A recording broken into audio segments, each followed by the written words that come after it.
Bom dia a todos, bom dia a todas. Vocês estão me escutando? Sim. Pronto. Então Sim. vamos dar continuidade ao nosso evento. Uma manhã desafiadora que exigiu aí adaptações. O mais importante é que nós conseguimos fazer a abertura, uma abertura muito rica, uma abertura com muito conhecimento teórico, muita experiência prática. Então, algo que realmente nos ensinou bastante. E para dar continuidade ao nosso evento, a gente vai ter o segundo painel, cujo tema é planejamento, diversidade e participação social. De que cidade falamos e qual a cidade que precisamos? Eu sou o professor Arlen, serei o mediador deste painel.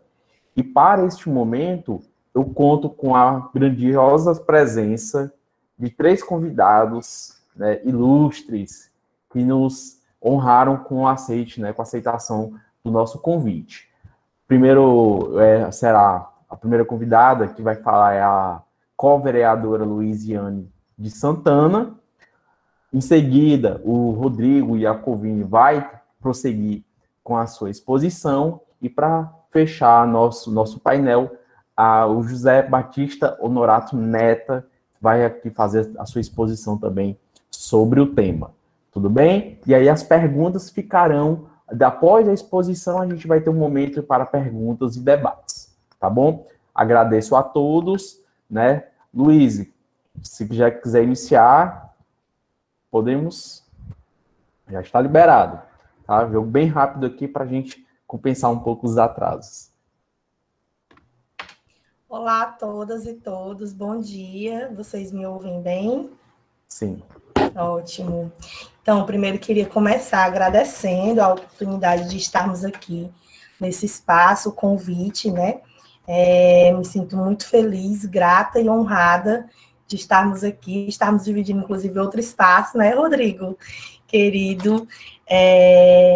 Enfim, trazer também a importância de falarmos sobre esses assuntos, de tratarmos sobre o direito à cidade e, inclusive, de assimilarmos o direito à cidade como uma luta social necessária, urgente e que precisa ser feita todos os dias por nós, né?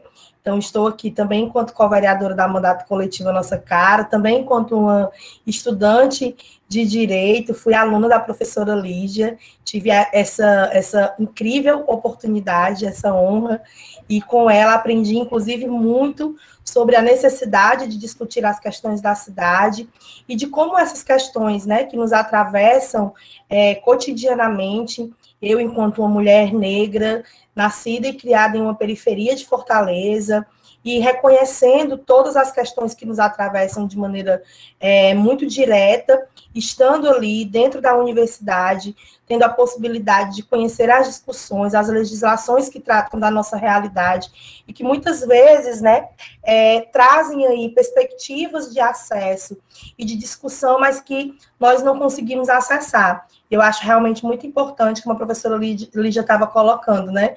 Apesar das leis, elas terem as suas ações limitadas pelas funções e pelas vontades de alguns gestores, é importante disputar a manutenção dessas legislações e a ampliação dos direitos que elas nos asseguram, no sentido de reconhecer que elas trazem discussões históricas das necessidades da população brasileira. E, inclusive, né, nunca foi tão importante reivindicar os parâmetros democráticos e republicanos que trouxeram a Constituição de 88, que trouxeram tantas outras legislações que dela derivam, e reivindicar que elas sejam mantidas. Então, eu acho que a partir dessa saudação e que essas questões que eu gostaria de começar a falar, né? Confesso que sempre quando eu vou falar, eu fico um pouco nervosa, porque eu acho que a importância, a incumbência de falar sobre questões que me atravessam, mas que também dizem respeito a tantas outras pessoas, para além de mim, sempre me motiva e me movimenta nesse processo. Então, eu queria começar apresentando um pouco, né, falar sobre a cidade que falamos, a cidade que a gente precisa, que a gente quer, e que, na verdade, eu acho que é muito importante tratar essas duas questões, né? O que a gente quer e que a gente precisa. Porque durante muito tempo, os direitos humanos, o direito à cidade, ele é reconhecido apenas como um direito de poucos, né? Como um direito que, na verdade, não é sobre todas as pessoas. É essa ilusão que se constrói socialmente no nosso país e que, infelizmente, ganha força, principalmente a partir aí das movimentações de 2013, como foram apresentadas aqui, do golpe contra a ex-presidenta Dilma em 2016, e a ascensão de Bolsonaro e a sua política, né, que tem aí aspectos fascistas e genocida, e que trazem perigos à população brasileira. Então, esse discurso de que os direitos humanos não é sobre uma totalidade, não é sobre os direitos fundamentais, não é sobre o direito cotidiano de existência da população, distancia a compreensão da população e de muitos sujeitos daquilo que, inclusive, deveria ser dado como acesso a eles. E esse distanciamento gera, inclusive, a manutenção e o fortalecimento dos abismos sociais que os poderosos, que aqueles que concentram renda e que lucram a partir das nossas distâncias e da nossa falta de acesso, eles constroem para a nossa vida. Então, nós temos aqui em Fortaleza, né, quando a gente pensa sobre a cidade de onde nós falamos, a inexistência histórica, né, de uma discussão popular sobre o que se compreende sobre planos de cidade, sobre plano diretor, sobre a discussão que atravessa a vida das pessoas. E aí a gente teve o processo que originou o último plano diretor, que foi um processo também com alguns atravessamentos, com algumas críticas que nós, dos movimentos sociais progressistas, fazemos, mas que conseguiu dar conta de uma participação popular, ainda que com as suas limitações. Eu acho que partir dessa compreensão hoje, inclusive fazendo a autocrítica para o campo progressista, né, das críticas que foram construídas sem a apresentação de novos processos para a discussão desse plano diretor, é muito importante porque nós estamos às vésperas, né, de um processo que já foi startado desde 2019, foi interrompido por conta da situação pandêmica que atravessou a todos nós e que, inclusive, demonstrou com maior nitidez, né, escancarou para o mundo as desigualdades das quais nós já falávamos há muito tempo e que colocávamos, inclusive, como pauta da nossa construção social e histórica. Mas nós precisamos reconhecer que, quando comparamos o processo anterior a esse processo vivenciado agora, nós temos um processo muito mais problemático e muito mais frágil do ponto de vista de participação social. Eu acho que é impossível pensar uma cidade que nós precisamos e que, inclusive, precisamos reivindicar sem a participação das pessoas que são atravessadas pelas desigualdades que essa cidade popula e constrói. Então, é impossível pensar a superação dessas questões sem uma participação, de fato, democrática das pessoas. E aí, quando eu falo de democracia, eu não estou falando simplesmente dos movimentos sociais que constroem a pauta urbana, que constroem as pautas de ocupação urbana e de disputa dos territórios na cidade. Eu acho que é importante também, inclusive para os movimentos, criar mecanismos e estratégias para que a gente consiga fazer com que essas discussões sejam, de fato, incorporadas pelo cotidiano das comunidades, para que as comunidades e as pessoas, de forma geral, inclusive as pessoas mais periféricas, as pessoas que são atravessadas pelas questões raciais, pelas questões de gênero, pela condição de classe que é imposta a elas, tenham a dimensão, né, de como essas legislações, de como o plano diretor é sobre a vida delas, para, inclusive, defender os acessos assegurados a partir da legislação, para, inclusive, reivindicar as questões que são apresentadas a partir dessa legislação. E aí eu falo sobre isso, né, porque na apresentação o professor Halley comentou, né, qual vereador dá mandato à nossa cara. Nós ensaiamos um processo muito ousado quando nós apresentamos uma candidatura coletiva, inclusive uma candidatura coletiva que falava que uma de suas de suas nuances de intervenção, seria o direito à cidade. E aí nós éramos sempre questionados, mas o direito à cidade em relação ao quê? Porque o direito à cidade é sobre muita coisa. E é justamente isso, o direito à cidade é sobre muita coisa, e muita coisa que nós não temos. O direito à cidade é sobre transporte, é sobre acesso à moradia, é sobre acesso ao espaço de trabalho, é sobre acesso aos espaços de lazer, espaços públicos de lazer, espaços públicos de convivência, e que são, inclusive, direitos negados a todos nós, historicamente, principalmente na cidade de Fortaleza, que é uma das cidades mais desiguais do nosso país.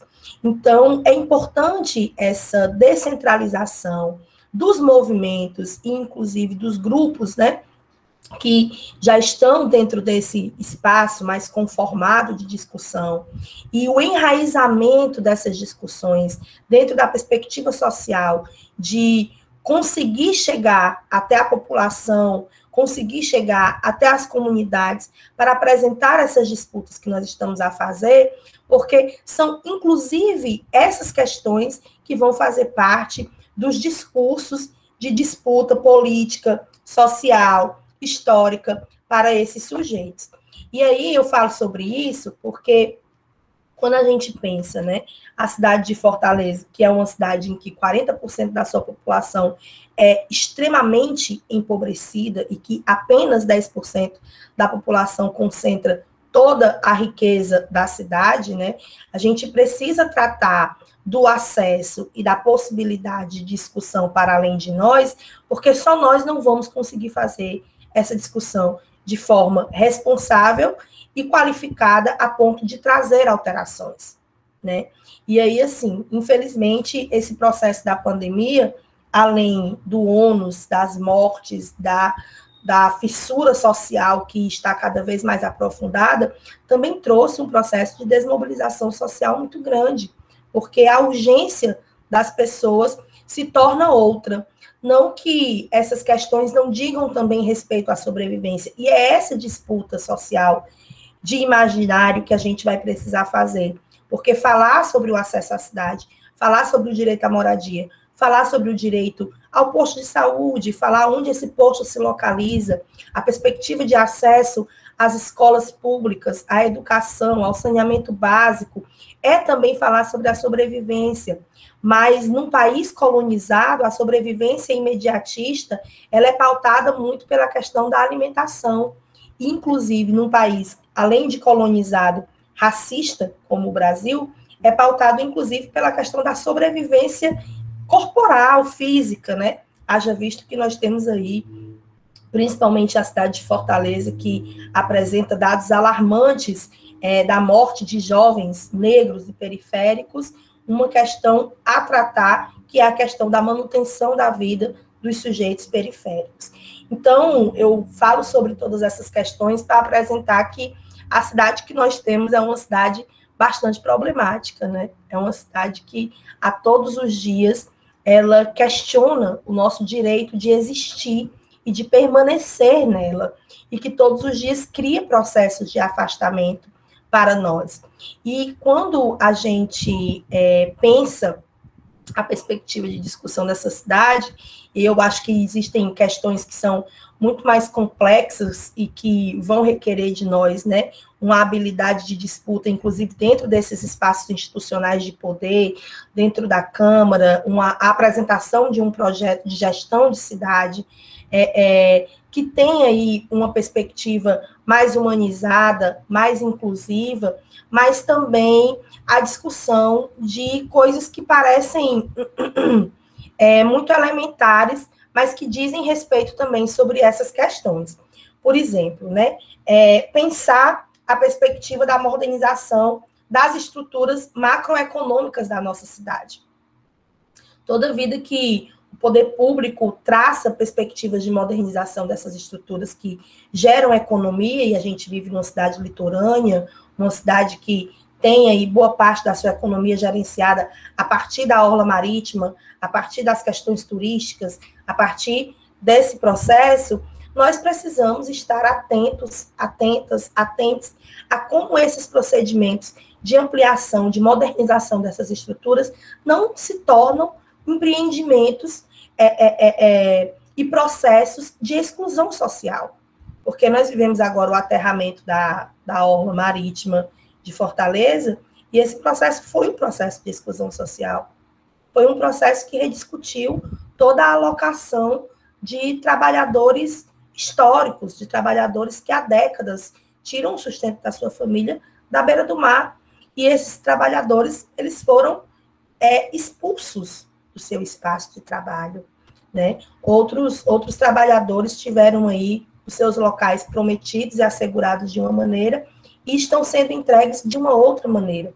Eu estou falando a partir das questões que chegam para nós no espaço da Câmara, enquanto mandata, para tratar. Então, essas questões, elas precisam ser vistas, né? Quando a gente cria um processo de revitalização do mercado dos peixes, que exclui os trabalhadores informais e não apresenta para eles nenhum plano de acesso econômico, nenhum plano de formalização desses trabalhadores, inclusive para que a economia da nossa cidade continue sendo gerenciada. Nós precisamos que o poder público institucionalizado reconheça que não são somente aquelas pessoas que detêm grandes riquezas e patrimônios na nossa cidade que gerenciam e que, inclusive, fomentam a economia na nossa cidade. Inclusive, eles fomentam de maneira muito, me arrisco a dizer que de maneira muito inferior ao que poderiam fazer, quando, na verdade, os espaços periféricos criam estratégias de formulação e de manutenção de uma economia autogerenciada que poderia ser trabalhada, que poderia ser aprimorada, que poderia ser revitalizada e que deveria ter esses processos. Porque quando a gente está falando sobre isso, a gente está falando da manutenção das pessoas, a gente está falando da vida das pessoas, a gente está falando da subsistência das pessoas.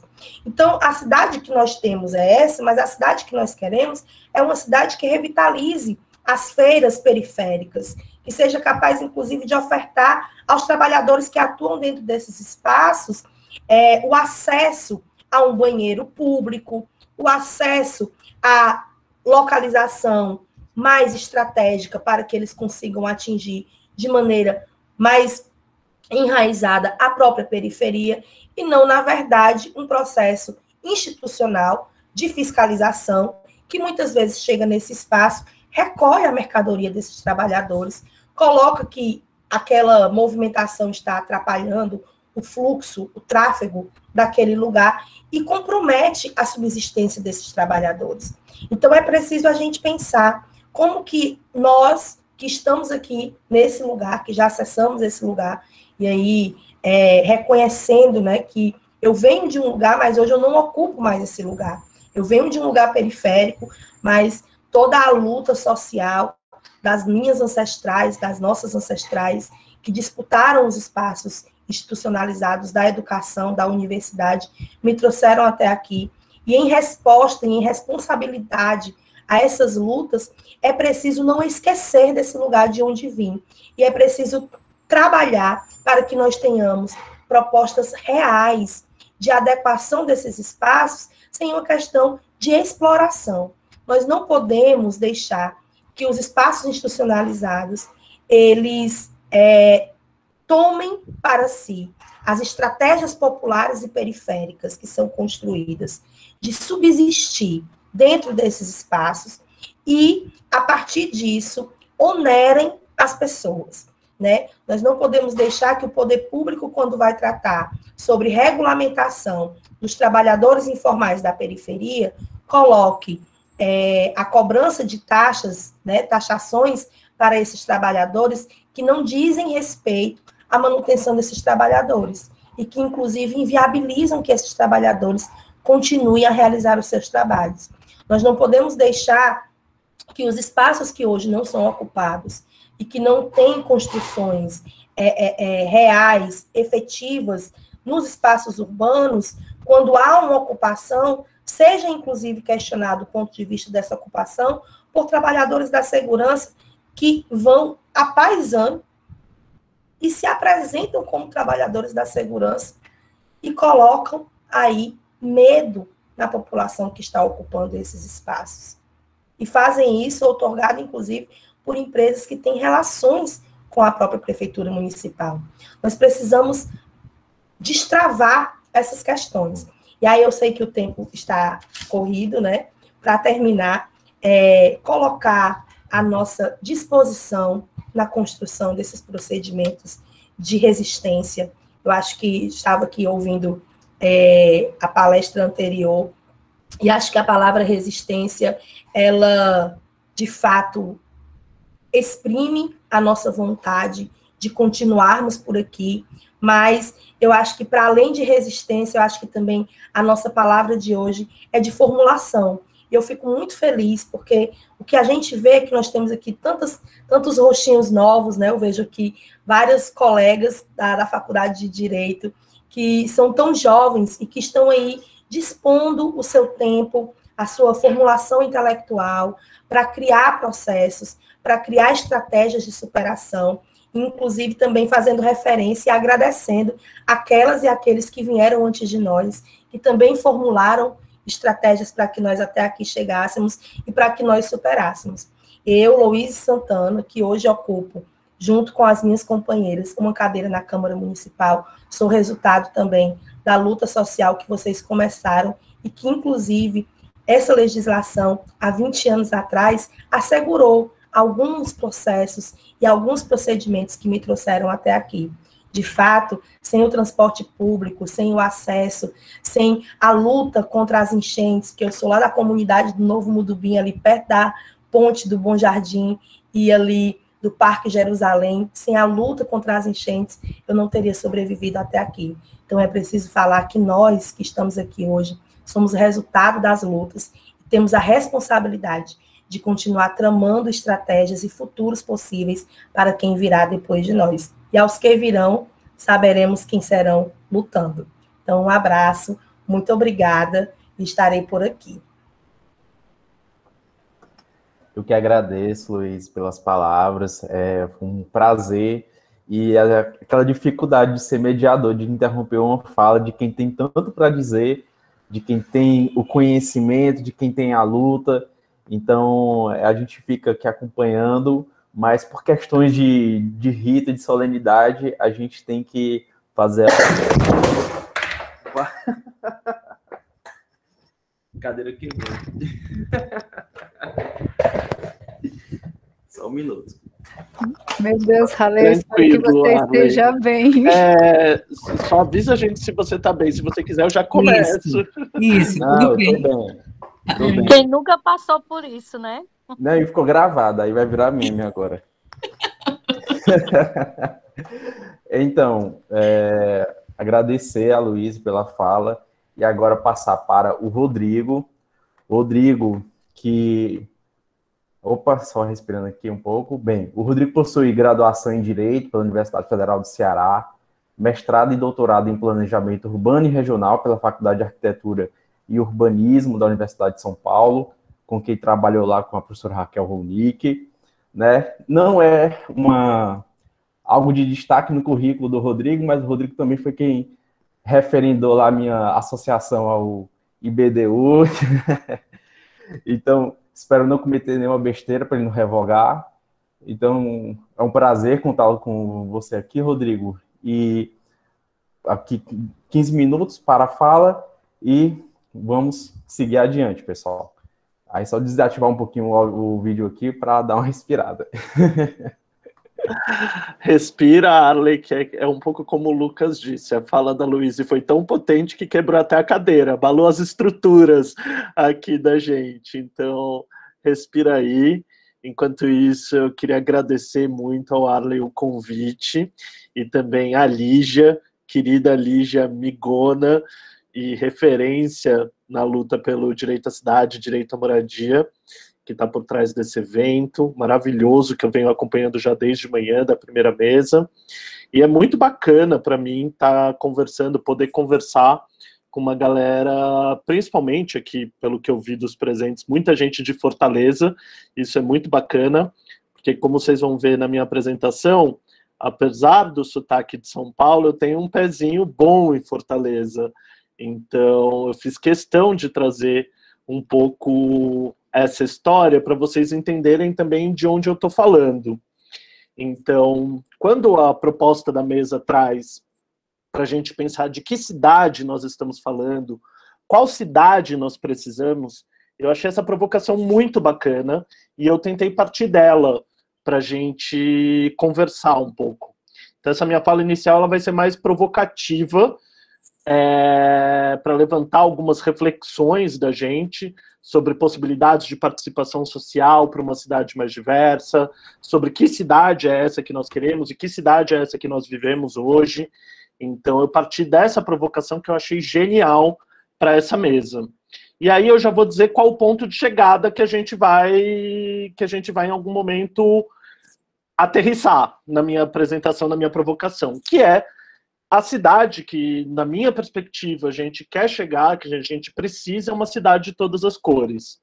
E aí não é à toa que está aqui o logo do Instituto Polis, porque isso faz parte de quem eu sou hoje, trabalho no Instituto Polis, e aí minha visão vem muito informada, vem muito baseada nas discussões e nos trabalhos que a gente tem realizado no Instituto Polis, nessa dimensão do direito à cidade. Mas eu achei que para começar um pouco a história, para a gente chegar no porquê que a gente precisa de uma cidade de todas as cores e como chegar nessa cidade de todas as cores, eu quis trazer um pouco de histórico pessoal meu. Então, não sei se vocês assistem RuPaul's Drag Race, mas tem no reality show tem um momento mais para o final da temporada que o RuPaul mostra uma foto da concorrente criança e fala: o que você falaria para essa pessoa, para esse pequeno ser, que é a foto dela mesmo, pequeno. E esse aqui sou eu, esse de chapéu, bota, sem senso de moda nenhum, mas sou eu aqui morando numa área rural, do interior aqui de São Paulo. Eu morava nesse lugar, tipo 100 metros daí, numa casa bem isolada. Dá para vocês verem que assim não tinha nada em volta. E esse nada, essa zona rural, se encaixava numa cidade de 50 mil habitantes, que era essa a cara da cidade. Para vocês terem noção, uma cidade super pequena, que tinha um centro, esse era o centro da cidade. Vejam, a gente consegue contar as casas e o número de comércio do centro da cidade. Então, é uma cidade super pequena que oferecia, claro, coisas, tipo, tinha uma loja do Boticário, tinha uma farmácia, tinha um supermercado, etc., mas não era uma cidade que oferecia uma diversidade de vivências e de experiências. Quando eu tentei buscar pelo Google Imagens alguma imagem que fosse Campo Limpo Paulista, que era o nome da cidade, gay, eu não encontrei nada no Google Imagens. Quando eu procurei isso no Google Imagens, o mais próximo que eu consegui chegar foi essa imagem do Cristo Redentor com uma luz rosa, roxa, não sei. Eu sou um pouco daltônico, gente. Aliás, meu oftalmo que não saiba que eu tô aqui furando o repouso que ele mandou fazer. Tô com lesão na córnea. Não deveria estar aqui, mas só pela Lígia eu tô. Mas a única imagem gay que eu consegui encontrar foi mais perto disso, foi gay. E é um Cristo Redentor, gente. Então isso mostra como era a cidade, o nível de cidade cis heteronormativa que era. Então, para mim, que morei lá até os 15 anos de idade, eu cresci com poucas referências do que era ser LGBT, de que existiam pessoas LGBTs e como essas pessoas LGBTs viviam, aquela coisa Globo Repórter, como viviam, o que fazem, como se reproduzem, do que se alimentam essa noite no Globo Repórter. Então, eu não tinha muito esse parâmetro. A cidade não me contava isso. Eu não tinha essa experiência urbana. E aí que eu entendi, olhando hoje para trás, é que eu entendi também que aquele ditado de que precisa uma aldeia inteira para educar uma criança, não é só no sentido de que precisa de várias pessoas e famílias diferentes e diferentes formas de ser para educar uma criança. Você realmente precisa de uma aldeia. Ou seja, uma cidade. A cidade também educa. E naquele momento a cidade não estava me educando. Aquela cidade que eu vivia não me educava para ser uma pessoa LGBT. E aí, com 15 anos, eu fui para essa cidade que aí vocês conhecem um pouco melhor, que é Fortaleza. Claro, eu sei que essa imagem aqui não representa a totalidade de Fortaleza, muito além disso, mas é uma imagem que eu achei fácil de identificar. E aí, com 15 anos, eu fui para Fortaleza. Saí de uma cidade de 50 mil habitantes para uma cidade de mais de 2 milhões de habitantes, que começou a me contar uma história diferente da sua população. E aí, eu dei de cara, por exemplo, até com uma Rocicléia da vida, que assim, a gente sabe que não é o melhor posicionamento político, não é a melhor pessoa e tal, mas tem uma estética drag queen, que eu nunca vou conseguir esquecer do que era isso. E aí, transitar pela cidade também começou a ser possível de ver, nossa, tem cinemão, isso existe. Nossa, tem uma parada LGBT. Então, a cidade de Fortaleza me contou que eu não estava sozinho. Foi na cidade de Fortaleza que eu me entendi enquanto sujeito LGBT. E isso foi muito importante para a minha construção.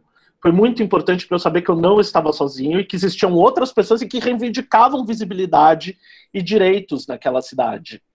E a cidade me proporcionou também experiências, oportunidades de vivência em alguns espaços da cidade. Aqui o Dragão do Mar, na minha época de Fortaleza, já estou bem velho aqui, né? Mas na minha época de Fortaleza, no Dragão do Mar, tinha umas baladas, umas festas que eram ótimas para quem era jovenzinho e gay em Fortaleza. E eu comecei a aproveitar a cidade dessa maneira. E foi ali, provavelmente, que eu fiquei com o primeiro cara. Foi ali, provavelmente, que eu identifiquei que tinham pessoas dentro do mundo LGBT, pessoas muito diferentes. E aí eu também fui identificando, não só no Dragão do Mar, mas no restante do território da cidade, que também existiam diferentes vivências e diferentes acessos a direitos. Isso graças à minha vivência aí dentro do CAJU, do Centro de Assessoria Jurídica Universitária Popular, que me propiciou o contato com outras realidades urbanas de Fortaleza também.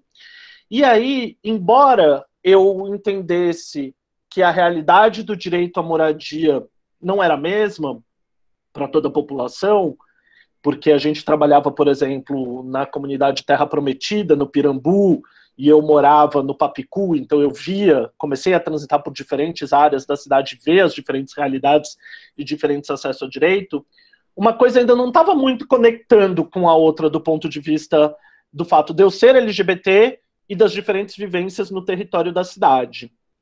Até que, um ano, eu tive o privilégio, a sorte, a coincidência do universo, de visitar a cidade de Amsterdã na semana da parada LGBT de Amsterdã. E aí, na semana da parada LGBT de Amsterdã, a cidade inteira estava em festa, muito além desses barquinhos no canal que eu estou mostrando aqui. Era uma cidade que fazia discussões e debates e que a polícia estava usando, então, as cores da bandeira LGBT e que tinha uma interação social muito maior. Claro, tô aqui romantizando, eu visitei Amsterdã por um minutinho, não é nada. Obviamente tem várias dimensões LGBT-fóbicas em Amsterdã, mas que me possibilitou encontros, como por exemplo com esse casal aqui da foto, que eram dois meninos de 14, 15 anos, mais ou menos, e que estavam namorando na praça, em plena luz do dia, de mão dada, e aquela coisa linda. E eu não entendia como que aquilo acontecia. Porque eu falava, gente, mas eu olhava assim, será que não vai acontecer alguma coisa com eles? E eu com medo, e aí eu não me aguentei e fui falar com eles. Eu falei, mas vocês não têm medo? Aí eles assim, medo? Do quê? Eu falei, medo de acontecer alguma coisa com vocês? Eles, não. Eu falei, os pais de vocês sabem que vocês estão aqui? Sabem. Eles não entendiam minha pergunta. Eles não conseguiam alcançar do lugar de exclusão que eu estava falando. E aí eu entendi o meu lugar de exclusão também. Porque vendo o espanto deles, eu entendi o meu espanto. Que coincidiu com uma situação que eu vivi no Circular 2, que aí talvez muitos de vocês conheçam essa linha de Fortaleza, que é o Circular 2, praticamente uma entidade, junto com o Finado Parajana e junto com outras linhas que existiam há um tempo atrás. Mas no Circular 2, um dia, eu com um namorado, na época a gente tinha passado o dia, não lembro se era na minha casa ou na dele, pegamos o ônibus para ir para algum outro lugar, e aí o ônibus estava vazio, já era noite, assim, umas 7 horas da noite, o ônibus estava vazio, a gente sentado atrás, e eu fui dar um beijo nele, e ele se retraiu. E eu assim, gente, eu fiquei sem entender o que estava acontecendo, né? Será que eu falei alguma merda? Será que tinha acontecido alguma coisa? E aí pouco depois ele me contou que ele tinha uma dificuldade enorme em demonstrar afeto em espaço público, porque naquele mesmo espaço do Dragão do Mar, em que eu tinha vivido momentos muito bacanas, de libertação, de vivência, etc., ele tinha sofrido uma agressão com um ex-namorado dele. Ele tinha sido violentado, sofrido agressões verbais e físicas com um ex-namorado dele. E aí eu conectei os pontos. Aí, naquele momento, com a vivência que eu tive em Amsterdã, me mostrando o local de exclusão, com aquele namorado meu que era uma pessoa super interessante, de esquerda, progressista, aberto, já tinha saído do armário para a família, etc., não conseguia viver plenamente a cidade por medo. Porque existir e amar sem medo é direito à cidade. E é isso que a gente não tinha. E é isso que a gente ainda não tem. E aí eu consegui conectar como o direito à cidade tem uma dimensão muito importante na luta LGBT, e a luta LGBT tem uma contribuição muito grande do ponto de vista do direito à cidade. Só que não do direito à cidade como ele sempre foi. Como vocês sabem, o direito à cidade nasceu como proposta a partir de uma construção do Henri Lefebvre, filósofo francês, e foi incorporada pela agenda da reforma urbana, pelos movimentos urbanos brasileiros, mas que tinha seu tempo histórico, tinha o seu momento, foi incorporado num determinado momento. Não aqui nessa foto da Constituinte, que eu coloquei mais só para ilustrar mesmo, mas que teve um processo histórico de incorporação na legislação e no imaginário brasileiro e na luta social brasileira, mas que começou como um direito à cidade de todos. Se a gente for ver aqui, nesse artigo do Estatuto da Cidade, que está fazendo 20 anos, então eu coloquei a foto da Larissa Manoela aqui para a gente ter uma noção que ela também fez 20 anos, mais ou menos a mesma idade do Estatuto da Cidade, ele fala que é a garantia do direito a cidades sustentáveis, entendido como direito à terra urbana, moradia, saneamento, transporte, para as presentes e futuras gerações. Então, assim, é uma coisa que parece que é universal, que é que atinge todo mundo, mas é uma formulação que, na verdade, ela não é corporizada. E a gente precisa corporificar essa agenda do direito à cidade. E aí a gente fala, mas isso foi há 20 anos atrás, realmente é fruto de um tempo histórico. Então a gente avançou muito na luta feminista, na luta antirracista, na luta LGBT, de lá para cá, de 20 anos para cá, e então a evolução do direito à cidade tem acompanhado isso de alguma maneira. E sim, é verdade que muitas das organizações que lutam pelo direito à cidade, dos militantes, dos teóricos, dos acadêmicos, têm incorporado essa dimensão nas suas lutas. Mas em termos de política institucional, isso ainda está muito aquém. Porque não faz 20 anos que a nova agenda urbana foi adotada. A nova agenda urbana foi adotada em 2016, e que traz um pouco da visão do direito à cidade. E que já começa a falar que compartilhamos uma visão de cidade para todos e todas. Opa! Então aqui já tem um aceno para a questão de gênero. Sem discriminação de qualquer ordem. Legal. Então isso já significa que eles estão pensando outras formas de discriminação. E isso eles entendem como direito à cidade. Então bacana, tem um avanço aí. Mas a gente não tem uma menção à população LGBTQIA+, na nova agenda urbana. A gente tem 2 ou 3 menções à discriminação racial, ao enfrentamento à discriminação racial na nova agenda urbana. Tem pouquíssimo conteúdo em relação a isso, ou orientação em relação a isso na nova agenda urbana. Então, se a gente avançou do Estatuto da Cidade para cá, a gente ainda está muito tímido nessa incorporação das dimensões feminista, antirracista, LGBTQIA+, da luta pelo direito à cidade. A gente ainda tem muito que avançar nisso. Agora, como que a gente faz para que isso se transforme numa agenda de reivindicação que vá além do material, além da dimensão material de acesso a serviços, acesso à infraestrutura, acesso à moradia, e que vá além, por exemplo, da agenda da propriedade, que é a base do Estatuto da Cidade, como a Betânia colocou agora na reunião de manhã, e como a Raquel Ronick tem apontado. O Estatuto da Cidade ele trabalha a partir de influir e incidir sobre a lógica da produção formal do mercado imobiliário. Só que isso dá conta de uma parte muito pequena da cidade. Não só em termos de tamanho, em termos de produção, mas em termos das dimensões do que é a cidade, da vida urbana. Então, como que a gente avança para isso? A gente tem que lembrar que o direito à cidade ele tem 3 dimensões. Isso é uma formulação da Plataforma Global pelo Direito à Cidade que eu acho que é sensacional, a partir do pensamento de Lefebvre, da evolução, mas que é muito importante da gente ter em conta que ele tem uma dimensão material, então de acessos a bens, infraestrutura, etc. Uma dimensão política, então de participação política, de poder de definição das cidades, de participação nas instâncias decisórias, mas tem uma dimensão simbólica que muitas vezes a gente não olha. E aí, quando a gente pega o Estatuto da Cidade e olha para essas 3 dimensões, a gente pensa, então ele começa a enfrentar um pouco da dimensão material, ele enfrenta, assim, coisa da dimensão material, um pouco da dimensão política, quando ele fala da gestão democrática da cidade, mas e a dimensão simbólica? E a dimensão da apropriação das cidades para outras narrativas e para construir consensos sociais diferentes, que não sejam violentos, que enfrentem a violência LGBTfóbica, a discriminação no acesso à moradia, à mobilidade? Isso é muito fraco. E tá tudo bem o Estatuto da Cidade não dar conta desses desafios. A gente só precisa ter claro isso, que não dá para fetichizar o Estatuto da Cidade e achar que ele vai dar conta de tudo. Nem na parte material ele dá conta, nem na parte política ele dá conta, e muito menos na parte simbólica. E participação social também é importante, não só do ponto de vista político e material, mas também simbólico.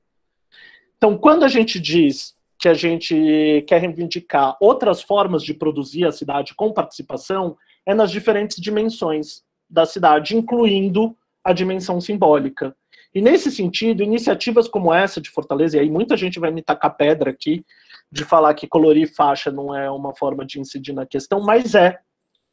Eu vou discordar de algumas falas que eu andei vendo do movimento e de algumas formas de posicionamento da questão, de que falava que agora na ocupação do centro, acho que era o centro de referência Janaína Dutra, que foi ocupado porque ele estava abandonado pelo poder público municipal, etc., e que não é fazer faixa, a gente precisa de investimento no centro. Desculpa, tá errada essa fala. É investir no centro e fazer faixa. O fazer faixa, ele disputa a legitimidade social dos grupos LGBTs, ele coloca isso em pauta para a população em geral, ele ajuda com que a cidade visibilize essa população e a possibilidade de existências múltiplas dessa população. Então, para além disso, a gente tem que pensar não só na ação da participação social diretamente do poder público, que tem uma responsabilidade grande, mas também na nossa, do intervir na cidade diretamente, que é uma parte importante do direito à cidade, essa possibilidade de intervir, já que nós também somos responsáveis e titulares do direito à cidade. Então, esse é o prédio do Instituto Polis, aqui em São Paulo, onde passam, porque fica aqui no centro, passam milhares de pessoas por dia. E aí a gente promoveu essa intervenção como uma forma, justamente, de visibilizar esse tema e a conexão entre a cidade. Então, que outras formas de intervir na nossa cidade nós podemos ter que pode fazer com que avance também na visibilidade da população LGBT no tocante ao direito à cidade? A gente tem que ocupar a cidade, então tem que ter espaços e eventos de ocupação da cidade, em que a gente mostre que a gente vive, resiste, quais são os nossos saberes e quais são os nossos fazeres. E aí tem uma questão que isso é uma parte de responsabilidade da sociedade civil, mas é obrigação do Estado também, de alguma maneira, propiciar a possibilidade de realização desses eventos, né? Então isso é muito importante. Então ocupar a cidade é um dever direito da população que corresponde a uma prestação positiva do Estado. Então tem que ter, por exemplo, a segurança adequada para o evento realizar, a infraestrutura adequada, e isso é muito importante. E a gente tem que também ter ações de transformação direta da cidade. Isso a gente renomeou um largo aqui em São Paulo, assim, rebatizamos, que é o Largo do Arocho, que é tradicionalmente ocupado pela população LGBT, por Largo da Diversidade. E são pequenas ações que parecem besteira, mas que elas carregam em si uma simbologia muito grande, porque ela mostra que pessoas trans e travestis e pessoas T's em geral precisam ser visibilizadas na cidade, porque é isso que está, essa falta, essa invisibilidade, essa desconsideração, essa violência que acontece com elas no cotidiano das cidades precisa ser enfrentada a partir de políticas urbanas também, porque elas estão sendo assassinadas todos os dias, como a gente tem, como teve o caso paradigmático da Dandara em Fortaleza, mas que acontece em Recife, que aconteceu no interior do Ceará, que acontece cotidianamente em várias partes do Brasil. Então a gente precisa entender, e aí o direito à cidade e a galera que milita em torno do direito à cidade precisa entender que o fervo é luta. A festa LGBT, ela é uma forma de luta também. É entender que existem outras formas de luta social que não só a ocupação de espaços institucionais. Eu achei muito bacana a minha fala depois da Luísa, justamente porque eu achei que complementava. Ela estava justamente falando de uma participação que é no âmbito institucional. E aqui eu estou colocando as possibilidades de participação que vão além do âmbito institucional, que é da ocupação da cidade, que é da gente planejar a cidade a partir de territórios que irradiem direitos. Então, que a gente consiga consolidar direitos a partir disso, a partir de gerar polos em que a população LGBT se sinta segura, em que se fomente serviços e que esses polos não sejam guetos, mas que eles irradiem para o restante do território da cidade. Vamos tentar não desconsiderar o planejamento funcionalista e o planejamento a partir da lógica do mercado formal, imobiliário formal que traz o Estatuto da Cidade, mas vamos acrescentar uma outra camada nesse planejamento, no planejamento territorial e afetivo das cidades. Então isso é uma camada importante para que a gente consiga efetivamente reverter esse quadro, e aí com isso a gente consiga garantir o direito à cidade da população LGBTQIA+, nas cidades brasileiras. Muito obrigado, e desculpa aí ter passado do tempo, gente. Imagina, Rodrigo, foi excelente a sua fala. Eu acho que eu vou passar vários e vários dias com essa frase na cabeça de existir, amar sem medo, né? Amar e existir sem medo é direito à cidade. É uma frase bem simples, bem direta, mas que sintetiza muito a potência, sintetiza muito a força de que essa bandeira do direito à cidade tem e possui. Então, agradeço bastante a sua fala, assim, realmente muito tocante, como eu estava até brincando no WhatsApp, né? Preparados para o painel mais bonito do evento. E dando sequência aos nossos expositores, eu quero chamar agora José Batista Norato Neta, estudante do curso de Pedagogia da Universidade Estadual do Ceará, militante da Uninegro e integrante do coletivo Paulo Freire de Educação Popular. A Neta estava com algumas dificuldades técnicas, ela estava entrando e saindo. Deixa eu só dar uma conferida se ela se encontra. Estou. Pronto. Então, Neta, está disponível o tempo, pode falar à vontade, tá? E aí, a gente, depois da fala da Neta, a gente abre o espaço para as perguntas.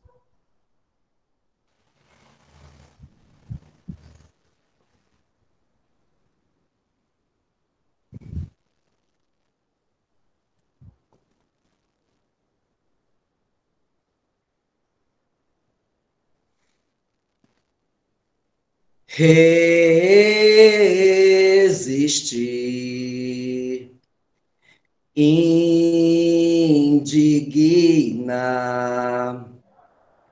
é o meu dever, é o meu querer lutar. Todo dia eu levanto, querendo me transformar em uma nova pessoa, para a realidade mudar. A minha força é a minha dor, em meu peito não há mais temor, pois sei que não luto sozinha nem sozinho, e o passado me mostra o caminho. Resistir, palavra forte. Indignar, palavra que traz a revolta e a reverberação dessas vivências a qual vivemos. Uma sociedade que é pautada em vários princípios, mas que por muitos anos não é pautado o princípio daquela que anda de noite pelas calçadas, andando de esquina em esquina. Não é homem nem mulher, é uma trava feminina. Andou em todos os edifícios, mostrou todos os seus orifícios. Ela é diva da sarjeta, o seu corpo é uma ocupação. Garagem. esgoto. E pro teu desgosto, tá sempre em desconstrução. Nas ruas pela surdina é onde faz o seu salário. Aluga o corpo a pobre rico, endividado milionário. Não tem Deus nem pátria amada, nem marido nem patrão. O medo aqui não faz parte do seu vil vocabulário. Ela é tão singular, só se contenta com plurais. Ela não quer pau. Ela quer paz. Ela está de noite pelas calçadas, andando de esquina em esquina. Todos olham para ela e a repudiam. Ela nasceu, colocaram um gênero nela. Ela cresceu e a expulsaram de casa, da igreja, da família, da sociedade e de toda a urbanização. Ela não tem onde repousar a cabeça. Ela não tem onde se chegar. Se chega numa festa, é expulsa. Se chega na escola, é ressachada. Às vezes nem sua própria comunidade lhe aceita. Estamos fazendo reflexões. Por muito tempo fomos tão excluídas que algumas de nós os excluem também. Mas acima de tudo, somos aquelas que levamos nas costas o empoderamento, a luta por um mundo melhor, e em meio a tanta dor, quem conhece uma trava sabe que ela tem muito amor para dar, mesmo sabendo, mesmo sem saber de onde vai tirar. Estou assim, escondida nesta bandeira, porque é assim que a sociedade me vê. Consegue me enxergar no mês do orgulho, toda colorida. Depois desse episódio de sair dessa coloridade, eu entro em outra cor, em outra visibilidade. A rosa bebê, azul bebê, branco. Azul bebê, rosa bebê. Transicionei. Se essa cidade cabe você, me ajude a me caber também. Bom dia a todas, todos e todes. Me chamo José Honorato Batista Neta e sou estudante de pedagogia da Universidade Estadual do Ceará. Também sou escritora, poeta, performer, atuo no teatro e na dança, sou conselheira estadual e municipal pelo Direito da Mulher de Fortaleza e conselheira estadual pela promoção da igualdade racial. Em meio a tudo isso e muito mais, me faço várias perguntas, principalmente essa pergunta que é tão pertinente. Qual é a cidade que queremos e para quem é essa cidade? Estou na minha casa, em 2016 para 2017, minha mãe me expulsou de casa e a primeira moradia que me acolheu foi a rua. Sozinha, perdida, cansada, tive a minha primeira experiência. Embora dolorosa, também foi uma experiência incrível. A primeira vez que comi comida do lixo. Depois disso, fui acolhida por 2 movimentos sociais, onde passei 6 meses na tutela de um e 6 meses na tutela do outro. Saindo dessa vivência, ainda hoje procuro o meu meio social. Neta, sua louca, como é que você consegue dar de conta de tudo isso? Você ainda faz parte de 9 movimentos sociais. É diretora LGBT da UJS. é aquela que está na direção nacional da UNA LGBT, é aquela que consegue cesta básica, estando no Ceará, consegue cesta básica para mulheres de todo o Brasil pelo GRAM, Grupo de Apoio às Mulheres Vítimas de Violência. Neta, por que tanto movimento? Por que tanta descansa militante? E aí eu quero deixar um convite para todos os militantes que querem descansar, que descansem. Porque eu não posso descansar enquanto Fortaleza e o estado do Ceará continuar negando espaços urbanos, espaços afetivos e qualquer outro espaço para mulheres trans. E não só negar, porque eu posso chegar ali e dizer, não quero você aqui. O que acontece com as mulheres trans, e principalmente com as mulheres trans pretas, eles deixam a gente permanecer no mesmo lugar. Só que não convida. Deixam estirados o nosso corpo. Em 2018, nós saímos da característica de doenças mentais da OMS. Só em 2018. Como é que nós vamos debater urbanização se dentro desse processo de urbanização tem a construção de hospitais e que só em 2018 as mulheres trans saíram da característica de doenças mentais? Como é que eu vou debater o modelo de cidade para todas, todos e todes se nesse todes não cabe a mulher trans travesti? Do começo do ano para cá, o primeiro semestre, já está assustador. Nós temos aí, na nossa marca histórica, mais de 80 mortes de mulheres trans travestis. E eu não falei LGBTQIA+. Eu falei mulheres trans, que são as que mais morrem. Nós estamos num país que mais mata mulheres trans e LGBTs no mundo.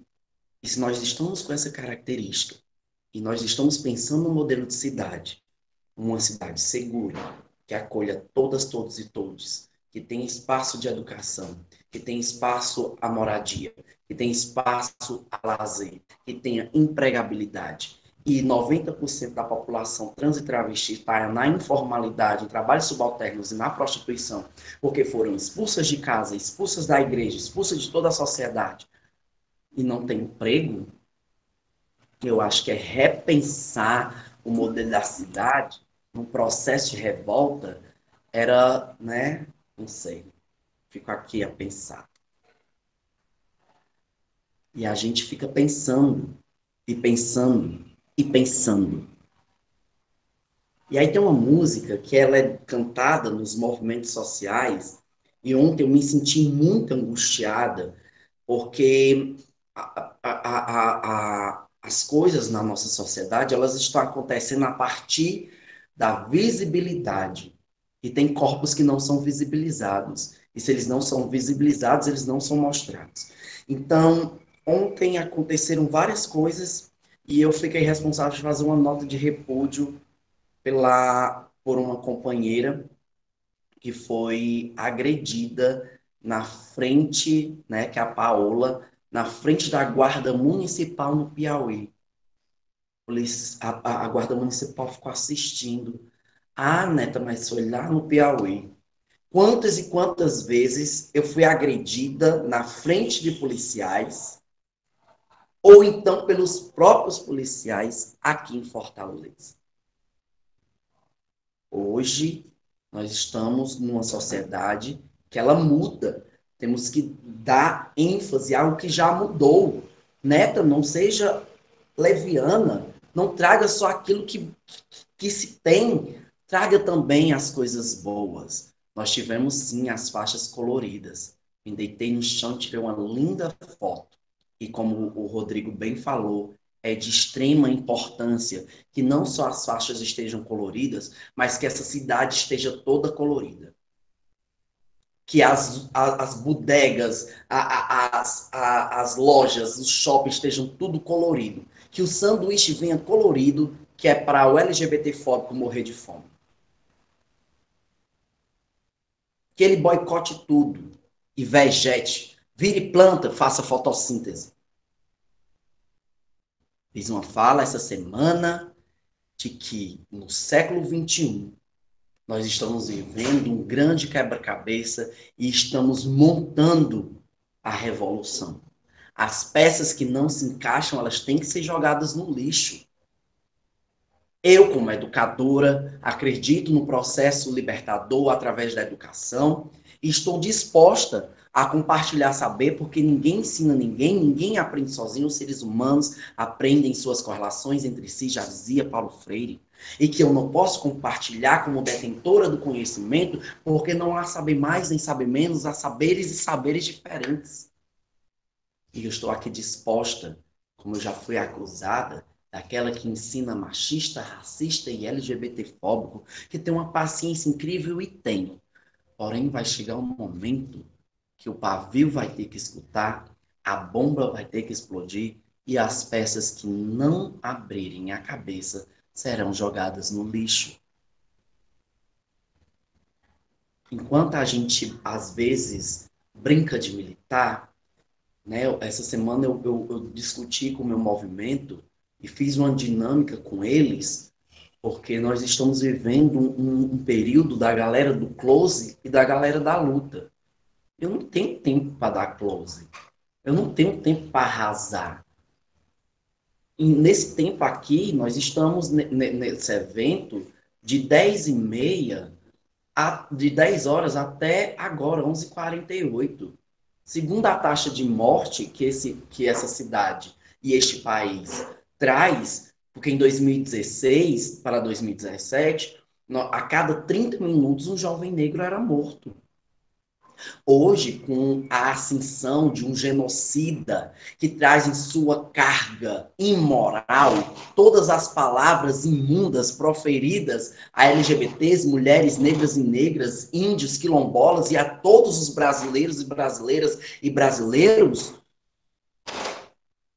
faz com que essa taxa caia drasticamente de 30 minutos para cada 27 minutos um jovem negro é morto.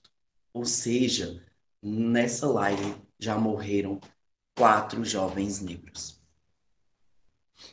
E se a gente passar mais 2 dias aqui nessa live, morreu uma mulher trans travesti.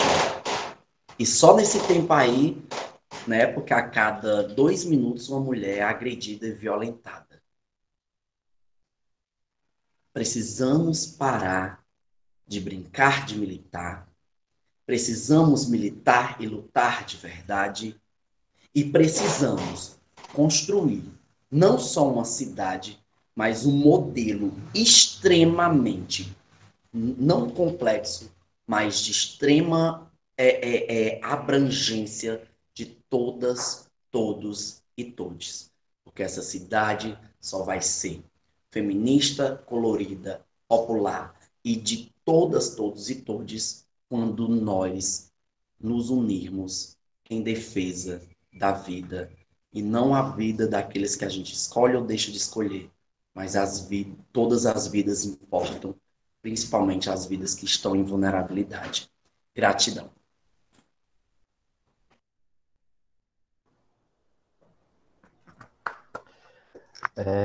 Obrigado, Neta. Não tenho nem palavras para adicionar, não consigo encontrar palavras em que eu possa resumir ou adicionar em relação ao que foi falado, ao que foi expresso. Algo incrível, e assim como o Rodrigo colocou aqui, que agradece a possibilidade de compartilhar essa conversa, eu também agradeço muito a possibilidade de estar aqui com vocês, a possibilidade de estar nesse momento, nesse painel, em que a gente tenta revelar os pontos ocultos da urbanização, os pontos ocultos do planejamento, os pontos ocultos do direito urbanístico, porque o direito normalmente tem aquela linguagem universal que tem a sua importância, mas o universal, muitas vezes, ele se omite sobre algumas questões peculiares e particulares que merecem ser ressaltadas. E agora nós vamos abrir espaço para as perguntas.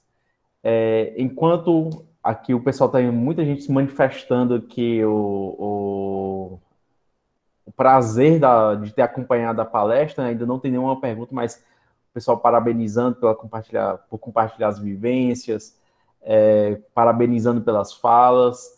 E eu queria deixar aqui, fazer uma pergunta, porque eu estava lendo o currículo dos 3 que apresentaram neste painel, e os 3 têm na sua trajetória um papel também na questão da educação popular. Esse papel de ser um educador popular e muito abordando a questão da militância, dos direitos humanos, entre outros aspectos. Então, eu gostaria de perguntar para vocês, como vocês veem a função da educação popular, a educação, né? O Rodrigo, por exemplo, trabalha na Escola de Cidadania. Esse papel, esses espaços e essas estratégias para construir cidades que, de fato, acolham a diversidade, que, de fato, venham a ser um espaço plural, de que as pessoas consigam encontrar nela o seu lar, né? Não apenas um canto onde elas vão encontrar a vivência biológica, né? Mas ter o seu lar, se realizar enquanto sujeitos. E fica a pergunta.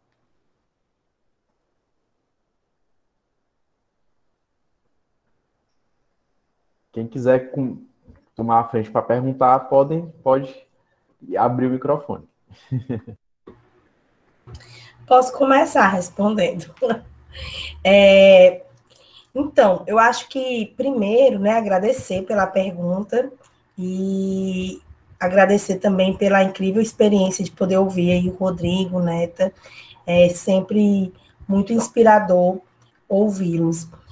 E eu acho que a gente também precisa, quando a gente pensa sobre a educação, tratar da educação, porque o que é que eu penso? Eu sou professora, né, da educação básica, e me assusta muito as responsabilidades que são colocadas para o processo educacional. E aí, inclusive, a gente precisa tratar da educação para além do processo formal, para além do processo da própria escola, né? A gente precisa, inclusive, criar estratégias que subsidiem as perspectivas de formação e de educação popular para além dos espaços escolares. E aí, quando eu falo sobre isso, eu falo porque nós precisamos incluir, inclusive, nos planos sobre cidade, no planejamento estratégico da cidade, as questões sobre a educação cultural, né, sobre o acesso à educação ambiental, isso dentro das próprias comunidades, as próprias comunidades desenvolver esses aspectos, isso ser desenvolvido em centros de referências dentro das próprias comunidades, uma experiência que Fortaleza ensaiou, que foi a experiência do Cuca, é uma experiência muito promissora, precisa ser uma experiência ampliada, mas a gente não tem como ampliar a perspectiva educacional sem ofertar orçamento. É preciso incluir a perspectiva educacional dentro da questão orçamentária, porque nós precisamos responsabilizar o Estado e os espaços institucionais com essa questão da educação. Porque sempre que há um problema, sempre diz, é porque não teve educação, o que faltou foi educação. Gente, é um peso muito grande. Para nós que somos professores na escola regular, é um peso sobre-humano, nós não temos como dar resposta. E não vamos conseguir porque nós não vamos atender, por exemplo, a ausência da família, que também é parte do processo formativo e educacional de qualquer ser humano, de qualquer ser social, e que, inclusive, está ausente, está isenta desse processo, porque é explorada cotidianamente 40, 50, 60 horas de trabalho. Então, a ausência dos pais dentro de casa, a ausência de formação para esses pais, a ausência, por exemplo, de uma formação popular sobre segurança pública, que, inclusive, preveja aí o atendimento aos agentes de segurança, para que os agentes de segurança parem de se tornar agentes da violência urbana.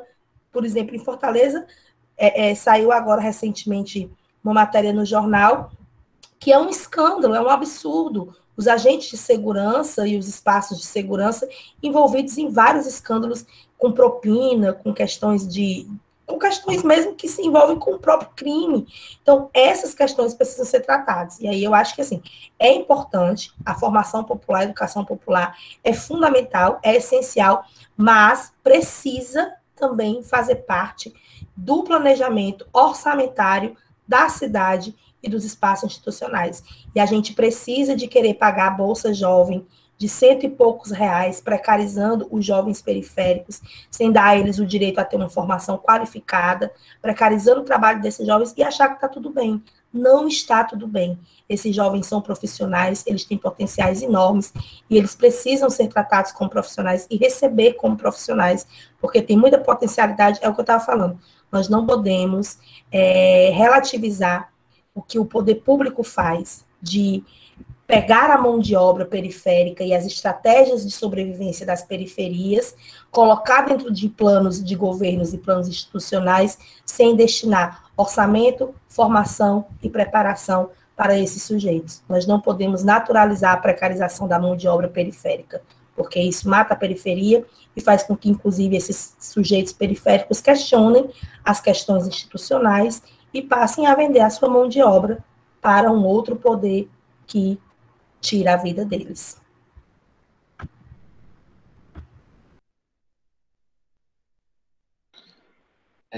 Eu posso ir, não sei se a Neta quer ir ou se eu posso. Neta, o que você prefere? Posso ir? Tá. Então, só para falar que também, bom, a apresentação e a fala da Neta foram bombásticas, então estou aqui ainda sentindo as várias ondas de impacto dela, então acho que é bem bacana e sempre um prazer enorme ouvir a Luíse, porque embora ela fale que ela fica nervosa quando ela vai falar, mas basta ela abrir a boca que todo mundo fica ninguém presta atenção em mais nada, porque também é incrível. E aí, trazendo um pouco o gancho do que a Lou falou sobre a questão da educação popular, eu concordo, queria só explorar um pouco mais um aspecto, que é a multidimensionalidade que a educação popular traz para a construção de outras cidades, né, e de cidades possíveis de existência. Às vezes a gente fala de cidades acolhedoras, mas não só acolhedoras, né, em que seja possível simplesmente existir. A gente está falando em diferentes níveis aí de violação de direitos, da possibilidade de existência, da possibilidade de se sentir acolhido, da possibilidade de vida plena, que a gente quer, até entrando um pouco na pergunta da Lígia, que a gente quer é vida plena, cidadania e direitos plenos para todos e todas e todes, né? Então esse eu acho que é a utopia, mas a gente ainda está falando de muita gente que não consegue viver nas cidades. Então acho que é importante a gente pensar que a educação popular ela pode trazer impactos em diferentes dimensões. Numa dimensão ética, porque eu acho que uma proposta que é fundamental da educação popular, que é basilar da educação popular, é a ideia de praxis, da união entre discurso e prática, né? Então, no momento que a tua fala seja a tua ação. Então, eu acho que isso é muito importante, é por isso que eu quis também trazer na apresentação um pouco a possibilidade de participação a partir da perspectiva da própria sociedade civil, não necessariamente atrelado a espaços institucionais, porque se a gente também reivindica que a política pública, de alguma maneira, tenha espaço e promova esses direitos, a gente também, enquanto sociedade civil, tem muito ainda o que aprender e o que promover nesse sentido também, de ação direta e de transformação das nossas próprias práticas. E aí eu acho que muito a gente tem transformado na perspectiva LGBTQIA+, na perspectiva feminista, mas temos muito ainda, por exemplo, a aprender na dimensão antirracista das nossas práticas. Então, acho que essa dimensão ética da educação popular é muito importante. E aí, outra dimensão que é a da educação, a Lu falou que é não só a educação formal, mas é também da educação formal. Eu acho que é bem importante, e aí eu concordo com ela que é necessário orçamento público para isso, e a gente tem um plano nacional de educação em direitos humanos, e a gente teve planos estaduais de educação em direitos humanos, e a gente tem uma infinidade de compromissos, documentos que orientam como a educação formal deveria ser pautada como direitos humanos, como base do processo educativo. E isso é uma bandeira que a gente não pode abrir mão nunca, porque se a gente vai construir outra civilização, outra ideia de sociedade, a gente precisa ter isso permeando nossos processos educativos como um todo. E aí, tanto do ponto de vista da horizontalidade do saber, etc., mas colocando os direitos humanos como centro do processo educativo formal. E aí também no processo educativo não formal e informal também, né? Nessas outras dimensões que a educação tem também, que a educação popular é tão importante. Tanto para a gente pensar junto o que são essas novas utopias urbanas, que a gente gostaria, quais são essas cidades que a gente gostaria de viver? Que cidades são essas, imaginárias, que ainda estão aqui, mas que a gente quer trazer para o plano concreto? Então, espaços de diálogo na educação não formal e informal são importantes por isso, porque alimentam esse nosso sentimento, alimentam essa nossa militância a ponto que vire reivindicação e que vire prática política. E também, às vezes, de saberes muito concretos e muito imediatos para a sobrevivência hoje, não só para a sobrevivência na cidade utópica daqui 20, 30, 100 anos. Mas é isso, saber, por exemplo, que o direito à moradia diz que você não pode ser discriminado na locação. E que a gente sabe que pessoas T sofrem uma discriminação enorme na hora de acessar moradia. Muita gente simplesmente não quer alugar imóveis para a população trans. Além disso, vendo o mercado também se autorregula, tem proprietários que só alugam para a população trans. Por exemplo, aqui em São Paulo, no centro, tem prédios que se especializam em alugar para a população trans, com valores altíssimos, porque sabem que não tem muitas vezes a forma de comprovação ou uma estabilidade e usa disso para cobrar mais do que deveria, do que o mercado. Então é uma forma de exploração. E aí saber que o direito à moradia tem, por exemplo, um componente que é a acessibilidade, que diz que não só você não pode ser discriminado pela sua orientação sexual, pela sua raça, pela sua religião, pela sua condição, você tem que ser priorizado. Por ser um grupo vulnerável, oprimido socialmente, você tem que ser priorizado na política habitacional. Então, as políticas locais, elas têm que priorizar esses grupos também. Então, isso é o tipo de coisa que a educação popular, num conjunto ali de atores diferentes, trocando diferentes saberes, pode avançar muito nesse sentido. Neta, gostaria de fazer alguma intervenção? Falar de educação popular é sempre assim uma maravilha, né, gente? Porque meu sonho é que a gente pudesse ter educação popular assim em todos os âmbitos. E aí eu gostaria de citar que a gente está numa luta agora com essa questão da educação popular, uma educação mais voltada para todos, e nós estamos com uma luta das bibliotecas comunitárias, né? Nós estamos aqui no Cidade Jardim 2 com uma biblioteca Coisa de Preto, onde a gente está tendo várias atividades, e a gente também criou um jardim comunitário, onde tem a parte de venda de plantas e a parte onde as pessoas podem pegar suas plantas e irem. E isso, para mim, é educação popular, né? Uma educação que é pautada tanto na leitura da comunidade, quanto também na educação pautada na questão da educação de plantar, de colher, de estar ali, né? A gente vai abrir agora aqui também a nossa horta comunitária, né? Aqui atrás do meu bloco. E eu estou muito feliz porque a comunidade está começando a se envolver. Estamos tensos com muitas coisas que estão acontecendo, né? Porém, tá fluindo.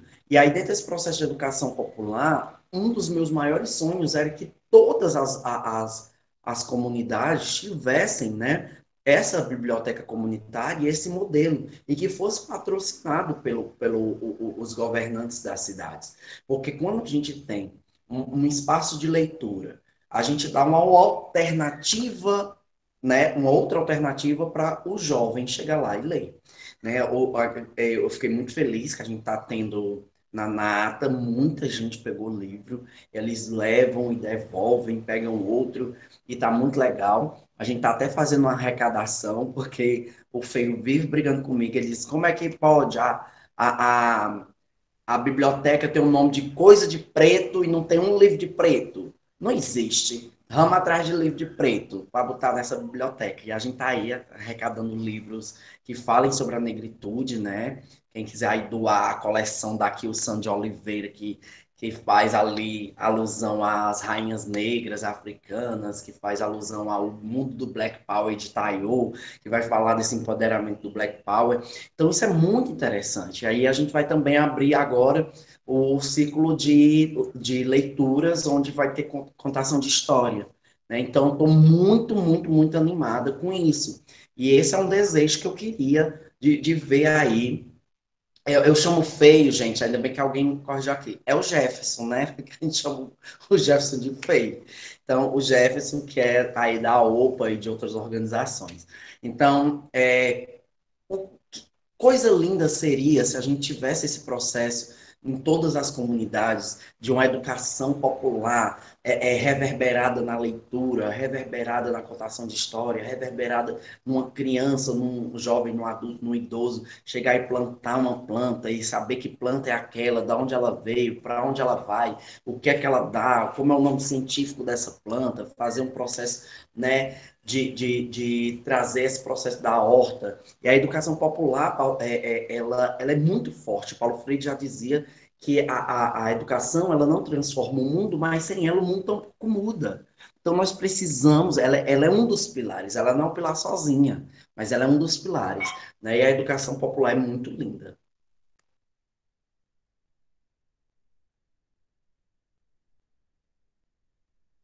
Obrigado, Neta. Obrigado, Luiz, Rodrigo. É muito importante a fala de vocês, pela luta que vocês representam. E até pegando o gancho, aqui a professora Lígia também fez uma pergunta que ela vai no sentido do que a gente vem debatendo, e a partir, né, com tantas dificuldades, né, pergunta a professora, com tantas dificuldades criadas para impedir o acesso à cidade, a partir da condição, dos segmentos que vocês representam, que horizontes vocês miram? Que horizonte vocês miram? E quais as principais possibilidades de mudança de mentalidade na reconstrução da cidade? É a nossa última pergunta para fechar o nosso painel. E aí a gente pode seguir aqui a sequência que a gente já estava conversando, né? Luiz, Rodrigo e Neta. Pronto, agradecer também pela pergunta, professora Lígia. E eu acredito que alguns horizontes possíveis vêm muito dentro dessa perspectiva que Neta apresentou, né? As bibliotecas populares, elas estão se organizando, há uma auto-organização das bibliotecas populares hoje, né? A gente vai, inclusive, ter uma live no dia 28, o programa Biblioteca nas Áreas, Biblioteca Urgente. Então, são várias bibliotecas populares que se organizaram para, inclusive, construir uma proposta de orçamento para disputar dentro do PPA perspectivas de destinação de orçamento direto para essas bibliotecas. Eu acredito que tanto a perspectiva da construção de bibliotecas populares, do incentivo à leitura, a questão também de hortas populares dentro das próprias comunidades.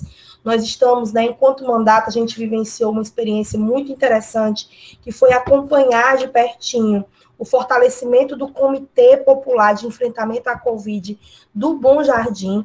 Inclusive, foi um comitê popular que a própria comunidade e gestores, pessoas que constroem dentro da comunidade, trouxeram, inclusive, gestores do poder público para participar de reuniões. Houve um encontro com a Secretaria de Saúde, com a Secretaria da Educação. Então, eu acredito que o fortalecimento das comunidades são horizontes possíveis. E o fortalecimento a partir da criação de estratégias para que dentro dessas comunidades, as potências, as ideias, as estratégias que já são desenvolvidas lá dentro, sejam fortalecidas e sejam, inclusive, incorporadas dentro das políticas públicas e das legislações que nós pretendemos aí fortalecer e construir. Eu acredito, inclusive, assim, a professora Lígia fez essa pergunta e ela para nós, né, que atuamos dentro da luta social nessa cidade, um dos agentes de fortalecimento desses processos, né?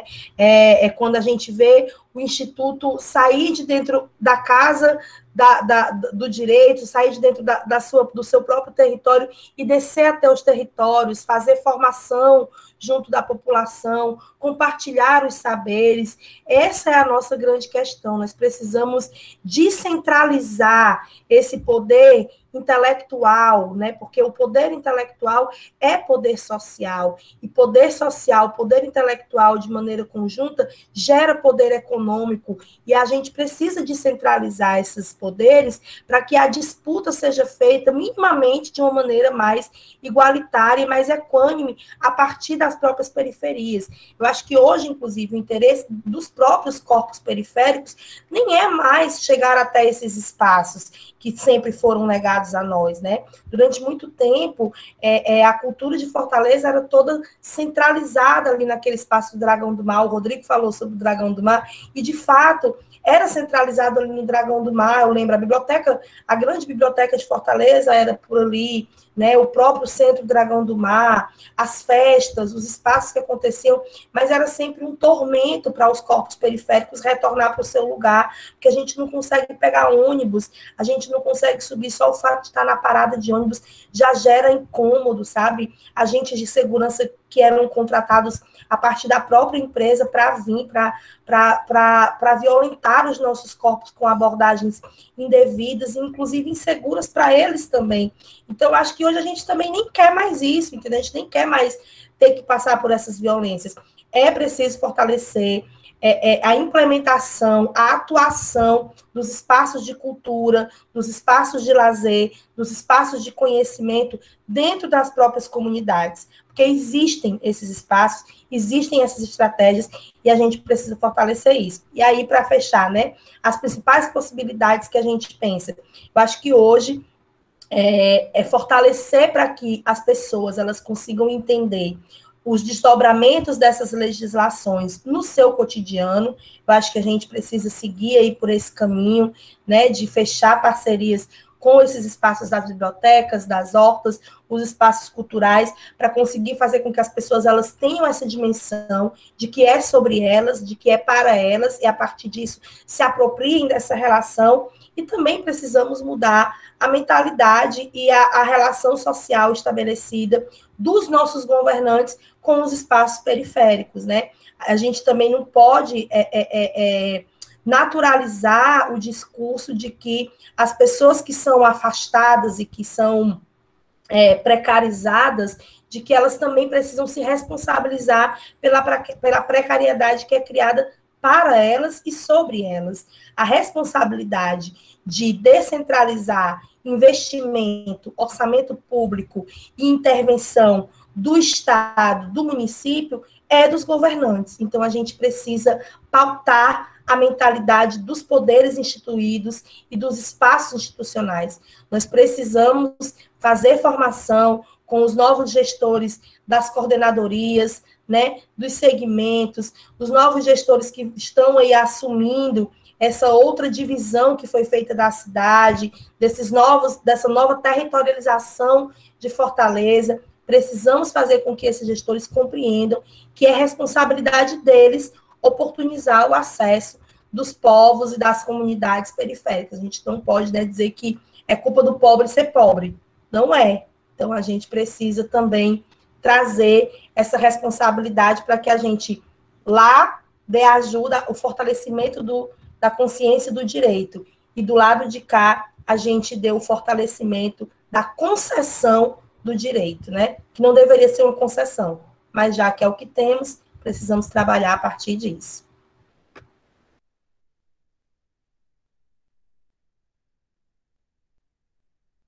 Rodrigo? Bom, vamos lá. Nossa, a Lu tocou em tantos pontos super bacanas e a pergunta é bem, bem ampla, mas eu queria trazer algumas questões que eu acho que são importantes para a gente pensar novos horizontes possíveis e práticos também. Explorar um pouco mais a ideia do que eu falei, por exemplo, do planejamento, incorporar uma perspectiva territorial que irradie, por exemplo.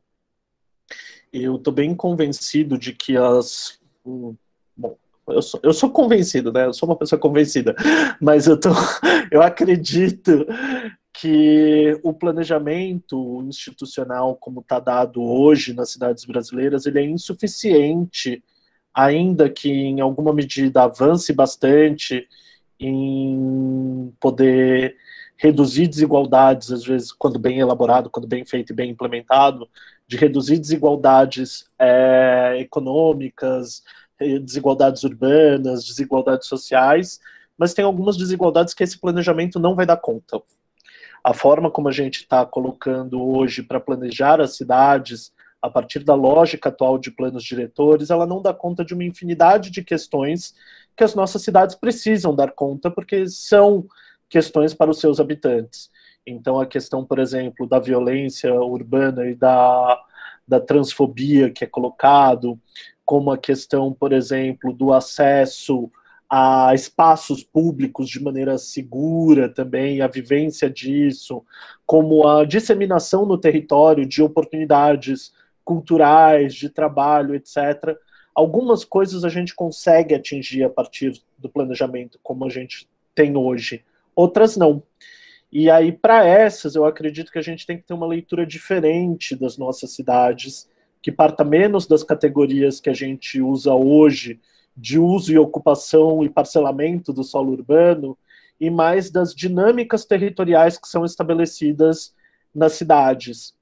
Não falo de abandonar o uso, ocupação e parcelamento do solo como uma questão, mas de adicionar esse outro olhar para as dinâmicas. Então, de entender, se eu trago, por exemplo, na minha fala, o que foi importante para o Dragão do Mar, para mim, a Lu já coloca que para ela não era, o que foi e que era uma coisa que, de uma outra maneira, era até violador para ela. Ou para algumas pessoas que estão colocando aqui, é um projeto autorreferente, que acabou numa tentativa de elitização e gentrificação. Então, mas ele foi incluído na minha apresentação por algum motivo. Porque, de alguma maneira, ele concentrou em algum momento atividades culturais e lazer de uma população LGBT em um momento específico de Fortaleza. E hoje, onde estão concentradas? Tem uma concentração? Ou não existe essa concentração? Está disseminado? Ou o que as pessoas LGBTQIA+ fazem? Ou quais são os pontos de resistência preta da cidade de Fortaleza? Ler esse território a partir dessas dinâmicas sociais é muito importante, porque aí você consegue fortalecê-las. E aí fortalecer como, Rodrigo? É só a educação popular? Não. Eu acho que tem questões de educação popular, tem o próprio fortalecimento das lutas sociais, mas tem formas que às vezes as prefeituras poderiam pensar, a partir de uma leitura territorial, como fortalecer esses polos territoriais que irradiam força LGBT, que irradiam a força negra, que irradiam a força feminista. É, por exemplo, criando espaços, vamos lá, estou chutando aqui, espaços, polos em que serviços e bares e etc., que empreguem a população trans, tem um desconto, por exemplo, do ISS, ou que tem uma redução no IPTU, por exemplo. É o velho incentivo tributário, que a gente sabe que também tem seus limites, aí vem a experiência do IPTU verde, etc. A gente sabe que tudo isso tem limites. Mas como a gente começa a olhar para essas dinâmicas e a pensar ferramentas que dialoguem com essas dinâmicas, para além do que o Estatuto da Cidade traz, para além do que o nosso planejamento faz hoje. E que aí a gente gere não... E aí, porque a primeira vez que eu falei disso, uma aluna me perguntou, mas aí a gente não está reforçando guetos? Eu falei, não. A gente está justamente querendo fortalecer polos para que eles irradiem. E que aí isso vá contagiando espaços, vá ganhando espaços. É meio que, quem é carnavalesco aqui sabe como é o glitter e a purpurina, né? A gente usa um pouquinho aqui no rosto, de repente está no corpo inteiro, vai irradiando. É meio essa lógica que eu estou colocando, que eu estou propondo, de pensar dinâmicas que irradiem para esses territórios, e que aí, desde o simbólico, do material, vão construindo outras dinâmicas urbanas que efetivamente construam cidades feministas, antirracistas, LGBTQIA+. Então, achei que era importante esclarecer um pouco isso, principalmente em tempos de elaboração e revisão de planos diretores. E aí eu sei que o Arley já levantou aqui a mãozinha que eu tenho que parar, mas só para falar que cada dispositivo do plano diretor devia responder a uma pergunta. Que desigualdade ele está reduzindo? Que inclusão ele está promovendo? A gente tem que pegar artigo por artigo índice por índice, parâmetro por parâmetro, e fazer essa pergunta. E se a resposta for não está reduzindo desigualdade, tchau. Não aceitamos esse artigo. Porque essa tem que ser um dos objetivos do plano diretor. Por mais limitado que ele seja, eu falei todas as limitações e que era importante pensar outra coisa. Mas mesmo isso que a gente já tem hoje, a gente pode fazer de maneira diferente também, e é importante que se faça de maneira diferente.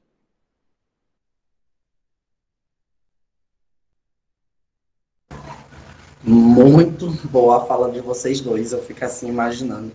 Eu fico assim muito feliz, porque pensar nessa proposta, né, o que é que seria para a nossa cidade, esses planos futuros, esses novos horizontes. Eu estou começando a ver, né, como bem trouxe a Lígia, eu acho que foi ela que trouxe, quando ela disse que as leis já estão aí, a gente só precisa assegurá-las, né? E aí nós tivemos uma lei agora que eu fiquei muito feliz e mais segura, que foi a lei estadual que coloca em todos os espaços públicos e privados a lei da LGBTfobia. Eu acho que isso foi um horizonte que eu não estava esperando que fosse agora, mas eu achei muito massa, né? Eu fui num estabelecimento, num restaurante, e eu fui muito destratada nesse restaurante. E a dona veio até mim, e isso eu tinha sido destratada pelo gerente, e a dona veio e me pediu desculpa, né? E eu fiquei muito nervosa. E aí, um tempo depois, eu voltei no restaurante, só que em outra filial, e outro gerente, eu fiz uma pergunta, porque eu tinha entrado no banheiro, e a pessoa pediu para que a outra pessoa me acompanhasse para me tirar do banheiro. Quando eu fui nessa outra filial, eu perguntei para não gerar constrangimento, já que eu estava no aniversário de uma amiga, e eu pedi até, pelo amor de Deus, para que não fosse lá. E ela disse que ia ser lá, infelizmente, não sei o quê, mas se eu não pudesse ir, ela garantia alguma coisa para mim, para a gente curtir depois. E eu disse, não, mas eu vou. E aí, para não gerar constrangimento, eu perguntei qual banheiro que eu poderia usar. E a resposta foi totalmente diferente do outro gerente. Eu acho que ela deve ter tido ali uma reunião. E eu achei incrível. Ele disse... Eu até tomei um susto, porque ele disse, você pode usar o masculino, você pode... E aí, gerou aquela tensão. E eu esperando, e ele falou, você pode usar o feminino, o de pessoas com deficiência, e se você me der um mês, eu faço um banheiro só para você. E eu achei incrível aquela fala. Então, isso é uma visão futura da cidade que eu quero, né? A cidade que eu possa chegar em qualquer lugar e ser bem recebida, como todas as pessoas merecem ser recebidas. E aí tem outras leis que estão sendo colocadas em pauta e estão sendo colocadas, e que isso me deixa muito mais tranquila. Isso faz com que a minha luta não esteja sendo em vão, né? E aí, para concluir, eu queria fazer um pedido a vocês, porque talvez a gente, não sei se a gente vai ter aquela falinha de agradecimento final para dar o maravilhoso tchau, mas eu estou sendo boicotada ali pelo Instagram. Hoje a gente vai fazer uma live para falar sobre a Paola, né? Que é a travesti que foi espancada na frente da Guarda Municipal. E aí vai contar com a presença da Bárbara Aires, que é uma mulher trans travesti lá do Rio Grande do Sul. A Isa Potter, que é uma travesti que nasceu no Pará, no norte do Brasil, e foi se prostituir lá. E ela mora hoje na Itália. E com a Agatha Iris, que é uma menina extremamente política, que discute ali o modelo de sociedade, o modelo de cidade ali no Rio de Janeiro, né? E aí também nós vamos ter uma participação especial, que eu não vou dizer para vocês, que é surpresa, que é para vocês poderem assistir. Outra coisa que o Instagram está boicotando é uma vaquinha virtual que eu estou fazendo, que é uma rifa de um bordado feito pela companheira Sheila do MST com a escrita "Eu sou meu próprio lar" e um jarro de coruja. Vocês podem estar acompanhando lá, eu vou repostar hoje ele, que era para comprar um notebook e um celular. Eu acabei ganhando o celular e o notebook, e agora a arrecadação até o dia 30, que é o dia do sorteio, é para a própria sobrevivência da garota, que está aí passando por algumas dificuldades financeiras dentro desse processo das mulheres trans não ter empregabilidade, né? Eu estou, nesse momento, passando por algumas dificuldades, por exemplo, o meu gás acabou, e etc, um monte de coisa. Então, se vocês puderem estar divulgando a vaquinha, isso vai ajudar bastante. Obrigado a todos vocês, muito feliz com as participações, com as falas, um momento muito enriquecedor, um momento que, assim, realmente eu vou carregar aí na minha trajetória acadêmica, muito feliz por ter participado deste painel. Então, nós vamos aqui encerrar o nosso painel, o segundo painel do nosso seminário. A gente vai ter mais 5 até amanhã de manhã, então continuem acompanhando. Agradecer a Luísa, ao Rodrigo, a Neta, pela participação, pela riqueza das falas. E muito obrigado a todos que acompanharam até agora, pessoal. Um grande abraço, fiquem bem. E às 17 horas, né, a gente tem mais atividade. Júlia. Obrigada, Harley.